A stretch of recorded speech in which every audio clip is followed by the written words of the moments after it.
Aïe, Raoti, Shalom Aleichem, Rukem Habaïa. Frères et sœurs dans le Christ, bienvenue dans votre micro-programme Shema Israël.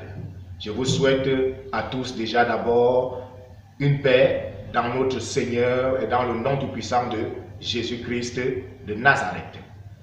La dernière fois dans notre émission, nous avons commencé l'étude des lettres hébraïques et nous avons commencé par étudier la lettre Aleph, la première lettre de l'alphabet hébraïque. Et logiquement, aujourd'hui, nous allons continuer avec cette étude par la lettre Bet, telle que vous la voyez à l'écran là. Cette lettre qui est la deuxième lettre de l'alphabet hébraïque. Et comme nous l'avons dit la dernière fois, les lettres de l'alphabet hébraïque ont trois caractéristiques. Une forme, un nom et une valeur numérique. S'agissant de la valeur numérique, la lettre Bet, étant la deuxième lettre de l'alphabet hébraïque, a pour valeur numérique le nombre 2, que nous connaissons comme étant le nombre du témoignage, tel qu'il est écrit dans le livre d'Apocalypse au chapitre 11, je vous enverrai mes 2 témoins. Mais ceci nous avait déjà été annoncé avant, parce que la parole de Dieu nous avait dit déjà qu'un témoignage n'est reconnu pour vrai que lorsqu'il est annoncé par 2 ou 3 personnes.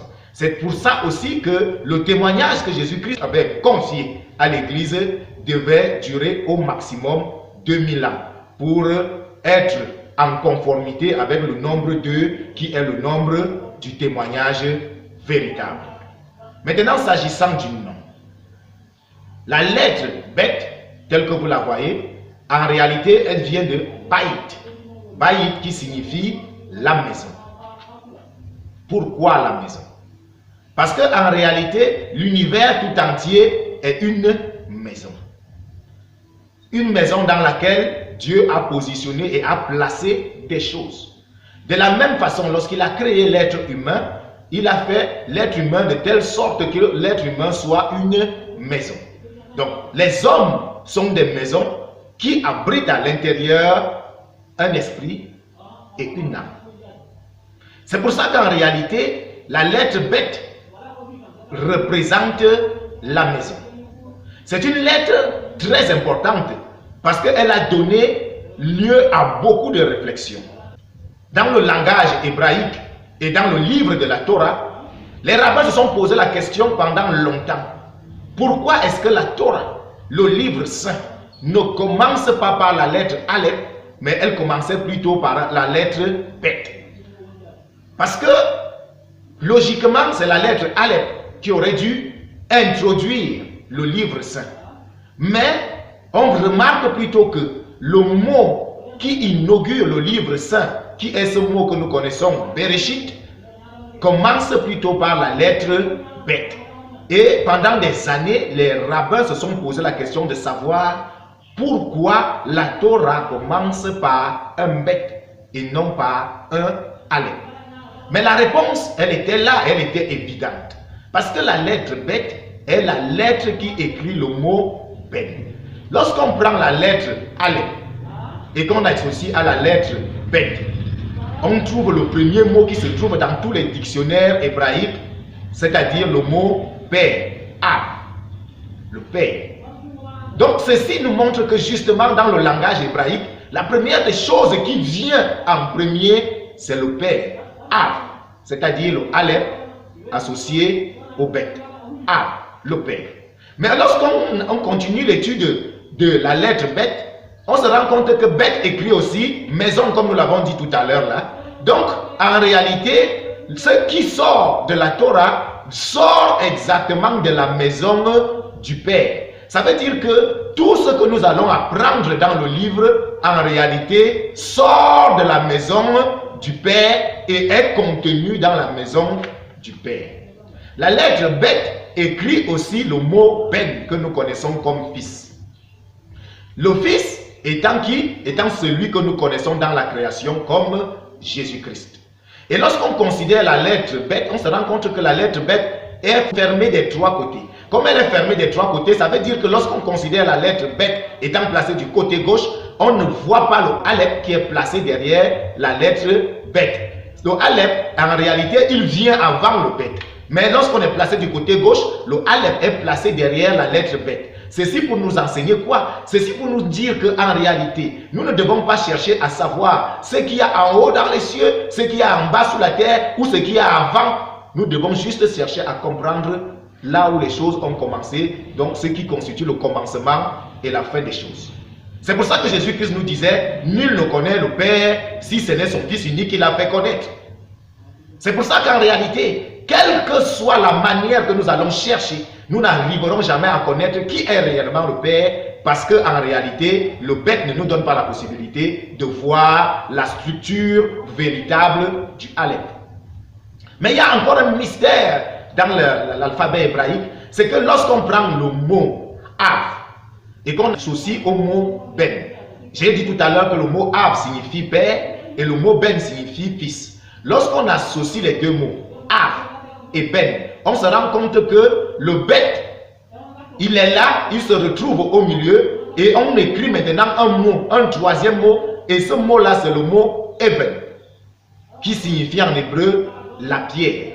Donc en fait, le Père et le Fils constituent ensemble ce qu'on appelle la pierre. Et cette pierre-là, telle que nous disait déjà Ésaïe 28, le verset 16, que Dieu a mis à Sion une pierre éprouvée, une pierre angulaire, et que celui qui allait déposer son fondement sur cette pierre n'aura pas besoin de fuir.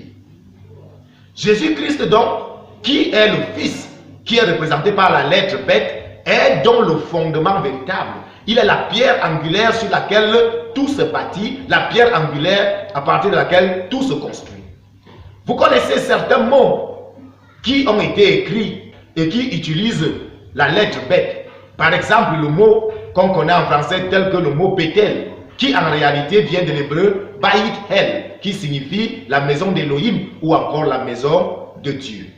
Vous connaissez encore d'autres mots tels que le mot Bethléem qui signifie justement la maison du pain. Et là, on voit toujours la racine hébraïque Beth qui sort et le mot Léem qui vient compléter. La lettre Beth, étant la deuxième lettre de l'alphabet, est une lettre qui nous donne maintenant de comprendre exactement ce qui va se passer dans la création. Ce qui va se passer dans la création, c'est que tout va sortir du Fils. Parce que vous voyez, comme je vous le disais tantôt, le bête est fermé des trois côtés et ouvert du côté gauche. Le côté dans lequel on lit dans le langage hébraïque. Dans le langage hébraïque, on lit de la droite vers la gauche. Et c'est vers la gauche que la lettre bête est ouverte.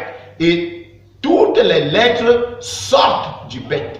Ça veut dire qu'en réalité, ce que Jean nous disait au chapitre 1 de son livre, au verset 1, est exact. Et cela est même déjà dit dans l'alphabet. Parce que Jean nous a dit quoi? Qu'au commencement était la parole. Et la parole était en Dieu. Or, la parole, elle est symbolisée par quoi? Par le Aleph Bet, qui est devenu, avec la francisation, l'alphabet. C'est Aleph Bet. Et donc, c'est le Aleph Bet qui détermine ce que nous considérons comme la parole. Maintenant, le Aleph Bet, en réalité, c'est qui? C'est Jésus-Christ. La parole.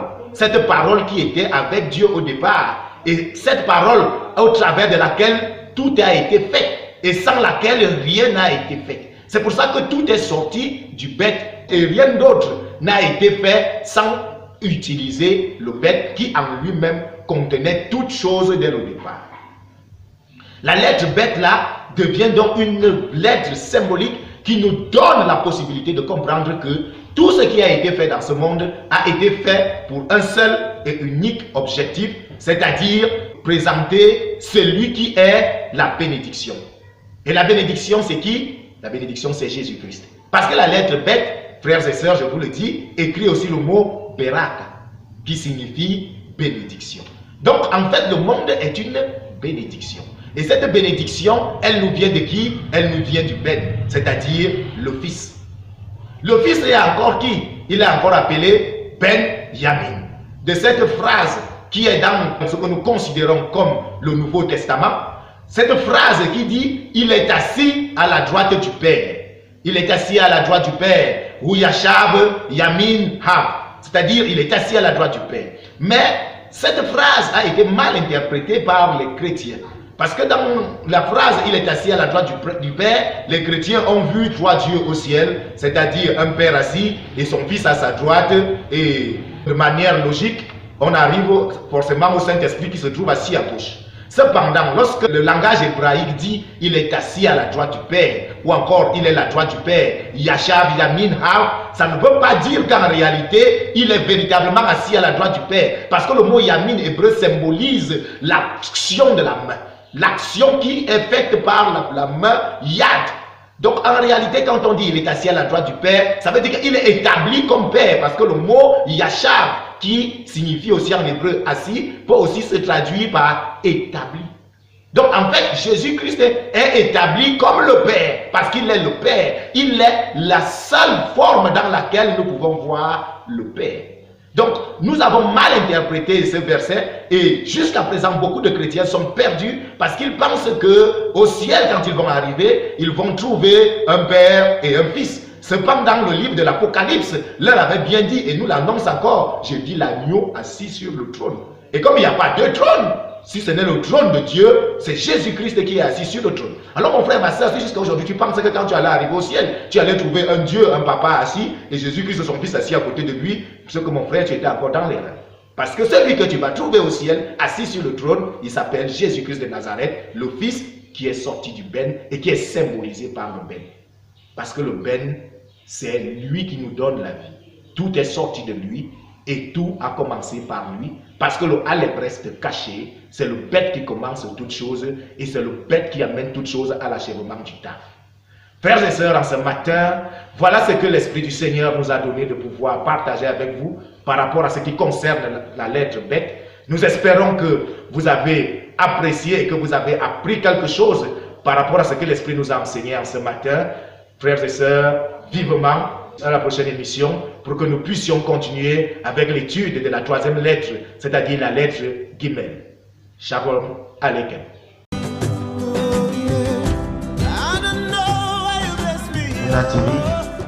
Yeshua Elohim.